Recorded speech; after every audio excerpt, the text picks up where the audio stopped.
moving on to chapter 4, which is about the physical field of consciousness, which is basically getting at the idea that you are like literally roaming physical reality during the OBE, or at least in some sense being able to interact with it in some like real tangible way. And so we're going to actually like largely skip over this chapter.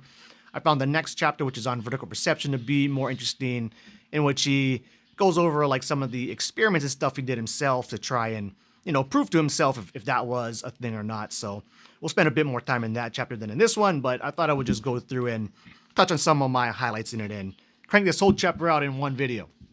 So he starts off talking about how a lot of the traditional approaches to the OBE would suggest that you're like literally roaming physical reality as if you were a ghost or something like that. And he kind of pushes back against that and points out some of the issues with it.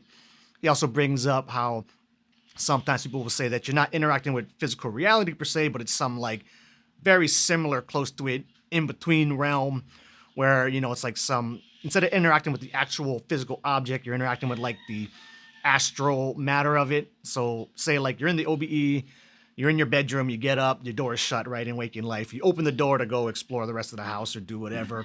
How when you wake up, right, later on, in waking reality, that door is still shut. And so they'll explain it away by saying, you didn't open the actual door, you opened like the astral version of that door, and that's why I didn't actually open in waking life. So he talks about stuff like that. He also actually touches on a lot of different techniques that line up pretty much like exactly with a lot of different lucid dreaming techniques out there.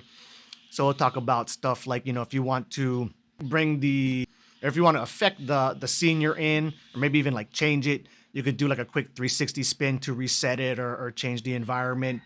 You could like wave your hand in front of your face to do the similar thing. Something that I like to do for that is I'll just do like a little prolonged blink and then like open my eyes and try to change the scenery that way. So he brings up stuff like that.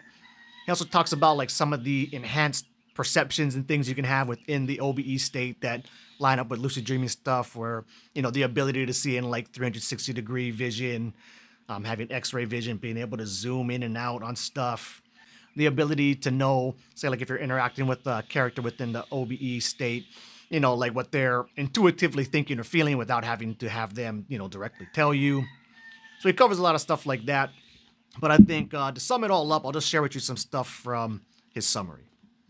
So here he's getting at the idea where it's very difficult to maintain an accurate representation of physical reality within the OBE state, even though like it may start off, when you first rise up out of your body, or, you're in your bedroom, like where you're sleeping, how a lot of times it can start off pretty accurate at that point. But then as time progresses on, it gets a lot more difficult to maintain that, and it can get more basically dreamlike. And that's actually the exact same thing that I noticed in my OBE experiences, right? Where it seems like I'm coming out of my body, I'm in my bedroom, everything seems right. But then as the experience progressed on, it just got more lucid dreaming-like. And then I eventually just basically treated it as if it was just a straight up normal lucid dream, although a particularly neat one, because that, the experience doesn't happen to me all that often. So he has a explanation for it though here. Since there are no longer any sensory input, right, like, waking senses, vision, touch, and all that, since there are no longer any senses to assist in the perception of an object as a singular possibility, it basically becomes the responsibility of consciousness to handle all of that on its own, and how that's very difficult to do, basically just like within a dream setting. A lot of different thoughts, doubts, and all this, and potentialities can come up in your head where it can make things hard. This is a little bit jumping to the next chapter, but I think it explains what he's getting at here. We're saying like if you're doing the card tests, where like you have a card in your room face down, and when you come to the OBE state, you want to find the card and look at it, and then, not knowing what it is in waking life, see if you can wake yourself up after, and if you perceive it to be correct. But how when you do stuff like that, sometimes you'll pick the card up and you'll see like, even though you're grabbing one card per se within the experience, you'll see like multiple cards, or it will be like multiple different colors or suits in it.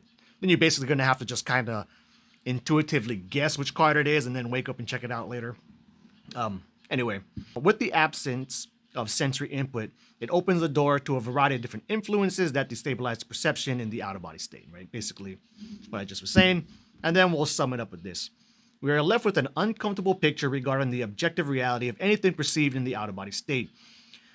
You will encounter many incidences that are difficult to regulate to the realm of coincidence. As you continue to explore the space, you'll start to, run into things that seem pretty hard to explain away like that, but it's not really like concrete, repeatable kind of evidence. So basically, at the same time, none of them are convincing on their own, leaving the more critical person who engages in out-of-body activity with a fair amount of doubt as to whether you're really roaming physical reality or even able to interact with it in any significant way.